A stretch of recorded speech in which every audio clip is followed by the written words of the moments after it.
Good morning, students. Today we will start chapter 4, and the name of the chapter is Composition and Structure of Atmosphere. Before starting the chapter, I want to explain the meaning of atmosphere. You all should know about the atmosphere. The blanket of air that surrounds the earth is called atmosphere. जो air हमारे आसपास होती है, हमारी अर्थ को पूरी तरह से कवर करके रखती है, उस एयर के एनवलप को हम क्या कहते हैं? Atmosphere. The atmosphere is held around the earth due to the earth gravitational pull. अब जो हमारा एटमॉस्फेयर है हमारे अर्थ के चारों तरफ है, वो किस कारण से है? अर्थ के ग्रेविटेशनल पुल के कारण. ग्रेविटेशन क्या होता है कि जो कोई भी चीज़ जो ऊपर की तरफ होती है वो नीचे की तरफ गिरने के लिए होती है, वो नीचे आकर गिरती ही है. तो ये क्या है? ग्रेविटेशनल फोर्स की अपनी तरफ अट्रैक्ट करती है. अर्थ हर एक चीज़ को अपनी तरफ अट्रैक्ट करती है. तो जो एटमॉस्फेयर है हमारी अर्थ के चारों ओर, वो ग्रेविटेशनल पुल के कारण है. The condition of the atmosphere at a particular place determine what type of weather and climate it has. देखिए, अब जैसे एटमॉस्फेयर की कंडीशंस होंगी किसी जगह की, तो वही तो बताएंगे हमें कि वेदर और क्लाइमेट किस तरह का है वहाँ पर. Changes in these conditions bring about changes in the weather and climate. इन कंडीशंस में जिस तरह का चेंज होगा उसी तरह का चेंज वेदर में और क्लाइमेट में होगा. अब ये कैसे होगा? जो हमारा एटमॉस्फेयर है वो क्या है? मिक्सचर है गैसेस का. Our atmosphere consist of a mixture of gases, water vapour, dust particles, pollen grains, many impurities like smoke, salts and other chemicals are present in varying quantities in atmosphere. हमारे atmosphere में ये सारी चीज़ें अलग अलग quantities में present हैं. अब सबसे ज़्यादा जो गैस है वो कौन सी है? Nitrogen. And the percentage of this gas is 78% and oxygen is 21%. तो हमारी जो गैसेस बचती हैं वो है 1%. They are made of like carbon dioxide, argon, hydrogen, helium, ozone etcetera. This is the composition of atmosphere. कि एटमॉस्फेयर किस किस चीज़ से मिलकर बना है? एटमॉस्फेयर अलग अलग गैसों से मिलकर बना है, जिसमें नाइट्रोजन सबसे ज़्यादा है 78%, 21 ऑक्सीजन है और 1% जो बचता है उसमें carbon dioxide, argon, hydrogen, helium और ओजोन, ये गैसेज आती हैं. Structure of atmosphere. हमारा जो एटमॉस्फेयर है कितना हाइट पर है? जो हमारी अर्थ सरफेस है, जो क्रस्ट की लेयर है, उससे ऊपर 1600 किलोमीटर पर है. The density of atmosphere is maximum near the earth surface. जो अर्थ सरफेस है, क्रस्ट वाली लेयर है, सबसे ज़्यादा डेंसिटी है, सबसे ज़्यादा थिकनेस एटमॉस्फेयर की वहाँ पर ही होती है जो अर्थ के सबसे पास होता है. क्यों? क्योंकि वहाँ पर ग्रेविटेशनल पुल सबसे ज़्यादा होगा. जो चीज़ जितनी ज़्यादा पास होगी, जितना गैप कम होगा, उतना ही ग्रेविटेशनल फोर्स पुल ज़्यादा होगा.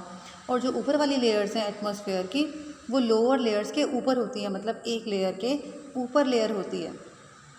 Thus about 50% of total mass of the atmosphere lies within a height of 6 kilometre from the earth surface.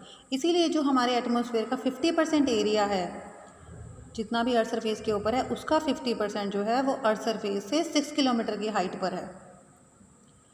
And कहाँ तक है? हमारे जो एटमॉस्फेयर है टोटल कितना है? 1600 किलोमीटर. और जो 50% एरिया है वो 6 किलोमीटर की हाइट पर ही है. About 90% lies with in the height of 32 kilometre. 99% जो एरिया है वो कितनी हाइट पर है? 32 किलोमीटर की हाइट पर. As we move further away from the surface the air becomes thinner. जैसे जैसे हम अर्थ सरफेस से दूर होते जाते हैं, जो ऊपर ऊपर की लेयर्स पे चलते जाते हैं, तो जो ऊपर वाली लेयर है वो थिन हो जाती है, क्योंकि जो गर्म हवा उठकर है वो हल्की हो जाती है, इसलिए वो जो ऊपर वाली लेयर है वो थिन हो जाती है.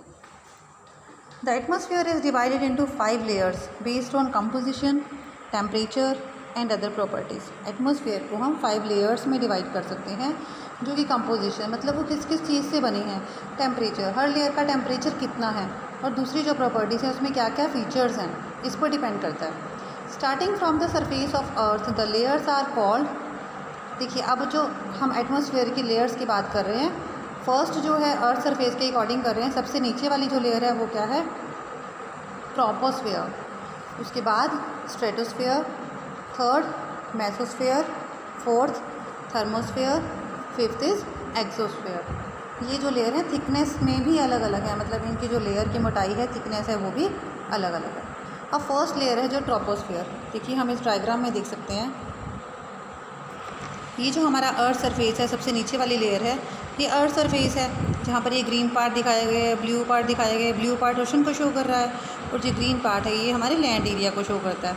सबसे नीचे वाली जो लेयर है troposphere, this is the lowest layer of the atmosphere, सबसे नीचे वाली लेयर है। It extends to a height of about 8 kilometre, इसकी हाइट कितनी है 8 kilometre at the poles and about 18 kilometre at the equator.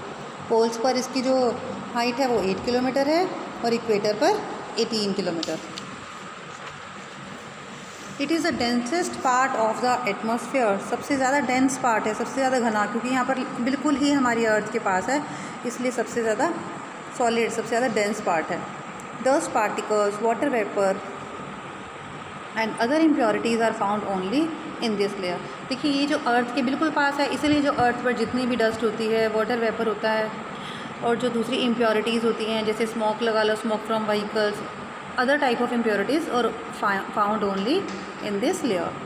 All weather phenomena such as clouds, fog, rainfall, snowfall, storms, lightning, वो भी सब ये इसी लेयर में होती हैं। जितने भी वेदर से रिलेटेड चीज़ें हो रही हैं, मौसम में चेंजेस हो रहा है, बारिश हो रही है या बर्फ़ गिर रही है, आंधी तूफ़ान, लाइटनिंग, ये सब इसी लेयर में होती हैं, ट्रोपोस्फेयर में। आपके पास क्वेश्चन अराइज हो सकता है, all weather phenomena are arise in which layer? You can write in troposphere. In this layer the temperature of air decreases with increases in height. इस लेयर में क्या होता है, जैसे जैसे हाइट बढ़ती जाती है, ये हमने पिछले चैप्टर में भी पढ़ा था, एल्टीट्यूड, अगर हाइट इंक्रीज़ होती है तो हमारा जो टेम्परेचर है वो डिक्रीज़ हो जाता है। देखिए मैंने आपको शिमला का एग्जांपल दिया था, जो हिल स्टेशंस होते हैं बहुत ऊंचाई पर होते हैं, तो वहाँ का जो टेम्परेचर होता है हमेशा डाउन होता है, और जो हमारे प्लेन एरियाज़ होते हैं इनकी हाइट कम होती है, इसीलिए यहाँ का टेम्परेचर हाई होता है, हमारे यहाँ गर्मी ज़्यादा बढ़ती है। और ये कैसे, किस डिग्री से इंक्रीज़ होता है? At the rate of 1 degree Celsius for every 165 metre, हर 165 मीटर के पीछे 1 डिग्री सेल्सियस चेंज होता है। अगर हाइट 165 मीटर बढ़ रही है तो टेम्परेचर 1 डिग्री सेल्सियस कम हो जाएगा। This is called normal lapse rate of temperature, इसे हम क्या कहते हैं, normal lapse rate. This may be defined, what do you mean by normal lapse rate? You have to define this. As the troposphere is the lowest and the densest layer of the atmosphere, it absorbs maximum heat. देखो मैंने तुम्हें बताया था आप सबको कि troposphere जो है सबसे नीचे वाली लेयर है, अर्थ के बिल्कुल पास है, डेंस लेयर है, तो सबसे ज़्यादा हीट कौन एब्जॉर्ब करेगा? यही वाली लेयर एब्जॉर्ब करेगी, और इसीलिए ये हमारी अर्थ को वार्म भी रखती है, गर्म भी रखती है। यहाँ से आपने डिफाइन लर्न करनी है नॉर्मल लैप्स रेट की टर्म्स जो आपको गिवन है। Second layer is stratosphere. This layer lies above the troposphere. देखिए इस डायग्राम से हम देख सकते हैं कि ट्रोपोस्फेयर के जो ऊपर लेयर होती है ये होती है स्ट्रेटोस्फेयर, सेकेंड नंबर पे है stratosphere, and extends to a height of about 50 kilometre. जो हमने ट्रोपोस्फेयर वाली लेयर की थी वो कहाँ तक थी? पोल्स पर 8 किलोमीटर और इक्वेटर पर 16 किलोमीटर, 18 किलोमीटर, और जो ये स्ट्रेटोस्फेयर वाली लेयर है ये कितनी है? 50 kilometre above the earth surface. इतनी दूरी तक हमारी ट्रोपोस्फेयर चलती है, उसके बाद स्ट्रेटोस्फेयर स्टार्ट हो जाती है 18 के बाद। The tropopause is a narrow boundary that separates the stratosphere from the troposphere. देखिए अब इनके बीच में क्या है? स्ट्रेटोस्फेयर और ट्रोपोस्फेयर के बीच में ट्रोपोपोज। इस डायग्राम में देखिए यहाँ तक हमारी ट्रोपोस्फेयर लेयर थी, उसके ऊपर स्ट्रेटोस्फेयर, इसको जो अलग कर रहा है इस बाउंड्री को, ये क्या है? ट्रोपोपोज।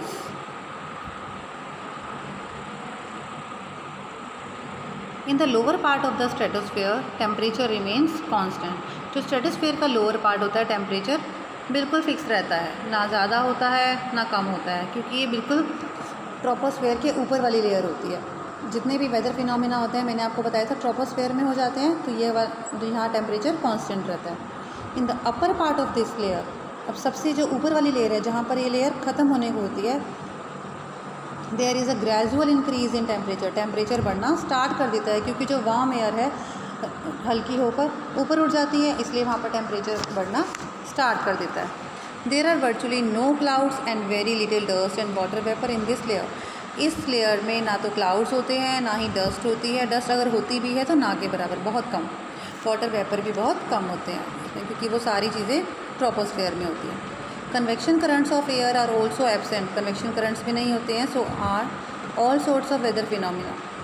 सभी तरह के वेदर फिनोमिना इसमें नहीं होते हैं। The stratosphere contain ozone which absorb the harmful ultraviolet radiation of the sun. सबसे जो मेन बात है वो याद रखने वाली ये है कि जो ओजोन लेयर है वो हमारे स्ट्रेटोस्फेयर में होती है, जो अल्ट्रा वायलेट रेडिएशन की जो किरणें होती हैं सूरज की उनको एब्जॉर्ब कर लेती है और हमें नुकसान पहुंचाती है। In recent year the ozone layer is continuously depleting. हम देख रहे हैं कि जो ओजोन लेयर है लगातार होती जा रही है, हमारे को नुकसान पहुंचाती जा रही है। तो इसके हमने रीज़न देखने हैं, find out the causes of depletion of the ozone layer and its effect, और इसका हम पर क्या इफेक्ट पड़ रहा है। Third layer is mesosphere. This layer lies above the stratosphere. सबसे पहले हमने लेयर की ट्रोपोस्फेयर, उसके बाद स्ट्रेटोस्फेयर, थर्ड इज़ मेसोस्फेयर। देखिए हम डायग्राम के थ्रू देख सकते हैं। सबसे नीचे ट्रोपोस्फेयर है, उसके ऊपर स्ट्रेटोस्फेयर, थर्ड नंबर पर है मेसोस्फेयर। मेसोस्फेयर को कौन अलग करेगा? स्ट्रेटोस्फेयर के साथ जो है स्ट्रेटोपोल्स। स्ट्रेटोस्फेयर और मेसोस्फेयर के बीच में होता है स्ट्रेटोपोल्स। हर लेयर के बीच में जो उसका पिछला पार्ट होता है वही वाला पोज होता है। This layer lies above the stratosphere and it extends to a height of about 80 kilometre. 50 kilometre तक होती है हमारी स्ट्रेटोस्फेयर, उसके बाद स्टार्ट हो जाती है 30 किलोमीटर तक चलती है, मतलब 80 किलोमीटर अर्थ सरफेस से। The narrow boundary that separates the mesosphere from the stratosphere is called stratopause. जो बाउंड्री इन दोनों को अलग करती है, मेसोस्फेयर और स्ट्रेटोस्फेयर को, उसे हम बोलते हैं stratopause. In the mesosphere the temperature of air decreases with increases height. Mesosphere में जो टेम्परेचर होता है वो हाइट इंक्रीज़ होने के साथ कम हो जाता है। When meteors enter the earth atmosphere, जब मेटियोर्स आते हैं अर्थ सरफेस पर एंटर कर जाते हैं स्पेस से, तो इस लेयर में पहुंच जाते हैं। They burn due to friction, और उसके बाद वो बर्न हो जाते हैं फ्रिक्शन के कारण, फोर्स के कारण वो बर्न हो जाते हैं। फ्रिक्शन होती है मतलब रगड़, उसके कारण इससे टकराते ही वो बर्न हो जाते हैं इस लेयर में।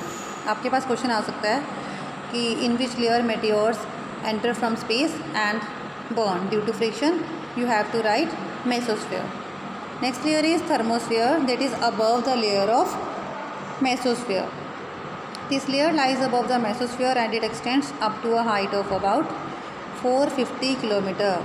ये जो लेयर है मेसोस्फेयर के ऊपर है और इसकी हाइट 450 किलोमीटर है, मतलब बहुत ज़्यादा एरिया में ये लेयर रहती है। Temperature increases rapidly with increasing height. अब यहाँ पर उल्टा होना स्टार्ट हो जाता है। पहले हम तो रिवर्सिबल चेंज कर रहे थे कि अगर हाइट इंक्रीज़ होती है तो टेम्परेचर डिक्रीज़ हो जाता है, लेकिन इस लेयर में क्या होता है, हाइट भी इंक्रीज़ हो रही है और टेम्परेचर भी इंक्रीज़ हो रहा है तेज़ी से। तो ये क्या है, पॉजिटिव चेंज है। The boundary between the thermosphere and mesosphere is called mesopause. अब जो बाउंड्री आती है दोनों लेयर्स के बीच में, थर्मोस्फेयर और मेसोस्फेयर के बीच में, उसे हम क्या बोलते हैं, mesopause. This layer contains electrically charge particles called ions. इस लेयर में इलेक्ट्रिकली जो चार्ज पार्टिकल्स होते हैं उसे हम बोलते हैं ions.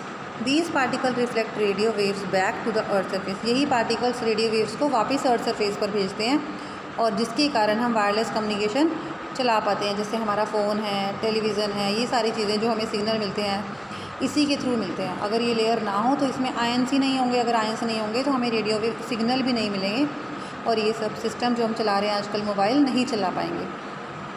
The thermosphere is also called ionosphere because of the presence of ions. इस लेयर को हम, इस स्फेयर को हम आइनोस्फेयर भी कहते हैं क्योंकि इसमें आयन्स प्रेजेंट होते हैं। Last layer is exosphere.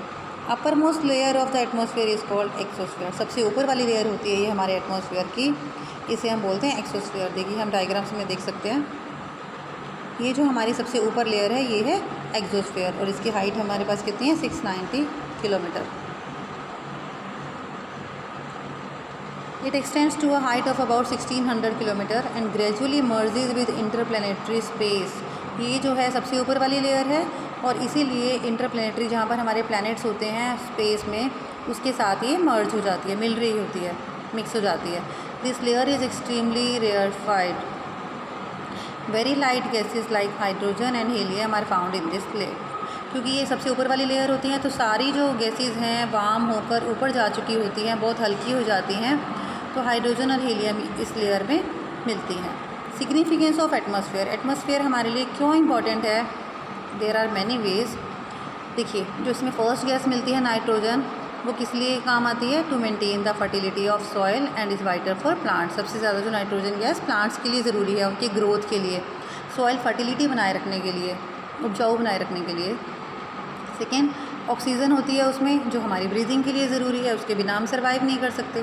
Third, carbon dioxide helps plants to produce food in the presence of sunlight. Carbon dioxide की हेल्प से ही जो प्लांट्स है वो अपना फूड तैयार करते हैं। अर्थ वार्म रहती है। ओजोन प्रोटेक्ट्स अस, जो इसमें ओजोन होती है वो हमें अल्ट्रा वायलेट रेज से प्रोटेक्ट करती है। अभी हमने पढ़ा था उस लेयर में कि जो स्ट्रेटोस्फेयर लेयर थी उसमें ओजोन लेयर डिप्लेट होती जा रही है, कम होती जा रही है, उसको नुकसान होता जा रहा है। The water vapour in the atmosphere causes precipitation. अगर वाटर वेपर नहीं होंगे तो बारिश भी नहीं होगी, तो वाटर वेपर भी ज़रूरी है। The dust particles form the nucleus for condensation which results in the formation of clouds. Dust particle जो होते हैं कंडेंसेशन में ज़रूरी होते हैं, जिसके कारण क्लाउड्स बनते हैं और जिसके कारण रेनफॉल और स्नोफॉल पॉसिबल होता है। तो आपने ये चैप्टर यहाँ तक रीड करना है, अच्छे से वीडियो को देखना है। Thank you.